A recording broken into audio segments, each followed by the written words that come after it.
So the decision letter from the VA is probably the most important piece of communication you're going to get from the VA, and most veterans read about 10% of it, and that's a mistake. Here's what the other 90% is telling you. So the anatomy of a decision letter is usually the cover letter, the evidence considered, the findings, favorable findings, and then the decision, followed by like a ratings breakdown and maybe some appeals information and the veteran crisis line. It's pretty much a form letter with your details kind of plugged in at each appropriate section. Most vets jump right to the rating and stop. The rest of it's the roadmap that you need to understand to help you win your claim. So I'll call your attention to the evidence considered section. This section tells you exactly what the VA reviewed. So if a piece of evidence is not in that list, they didn't consider it. So you need to keep a list when you file your claim of what you've submitted and maybe understand their name for it. Go back into your claim and see what's attached to the file. There's a possibility it got renamed somehow. I don't know. But have a list of everything you've submitted. So if that doesn't match up to everything that's on the decision letter, they missed a piece of evidence. So that's crucial. So next is the reasons and the basis section. So this section tells you the reasons they came to the decision and the basis for the decision. To me, this is the most important section, and I find a lot of people don't even bother to read it. It's the roadmap that tells you which section failed and what you can do for next steps. Now, to be clear, it may not seem like it's in English, but it is. They are trying to tell you something, and we can break that down. So a lot of times there's not service connected, which means there was no Nexus statement, or no service connection found, which means they didn't find an in-service event. Okay? Either way, they're telling you need a Nexus. Or the other element in this section that says something less likely than not. When they say less likely than not, this was a C&P examiner's opinion that said your condition was probably not caused by what you're claiming it being caused by. So once you know those three things, this is the blueprint for how you format your appeal, what your next step is. So I did a previous video here. So the favorable findings carry forward. You can check out that other video where I talked about this, but you've already established those favorable findings. You don't need to reestablish them then. They carry forward. What you need to address is the non-favorable findings, the reason for the denial, the basis for the denial. They're telling you what failed. Address that. Then we get to the appeals section where they kind of break down what the appeals could potentially look like for you. This is where some vets get confused. They think they only have a year to appeal. That's not true. We'll get to that in a minute.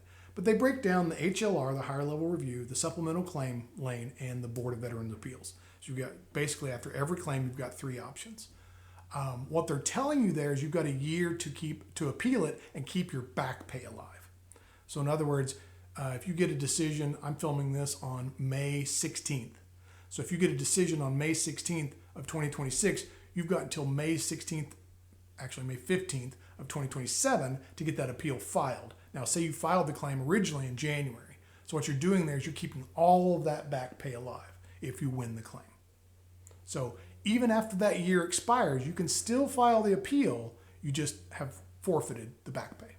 Now, you can never file a new claim twice. Once you file headaches or migraines, they're both seen in the same bucket. That's why I just lump them together. Once you file either headaches or migraines and get denied, then you go get a diagnosis of, say you filed headaches, got denied, and then you go get diagnosed because you weren't diagnosed. You just filed headaches, right? So then you go get a diagnosis, but they actually diagnose you with migraines. You can't now go file a new claim for migraines. No, because they see them as the same bucket. You're filing an appeal to your headaches claim. So that's a supplemental claim. You've got new evidence.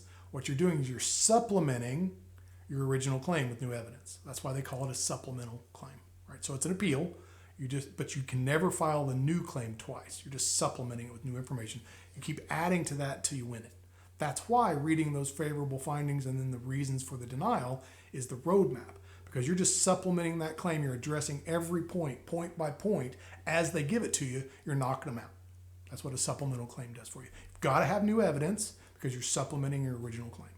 HLR, higher level review, you cannot submit new evidence. What you're doing there is you're just asking for a senior level reviewer to take the evidence package you originally submitted and reevaluate that whole package.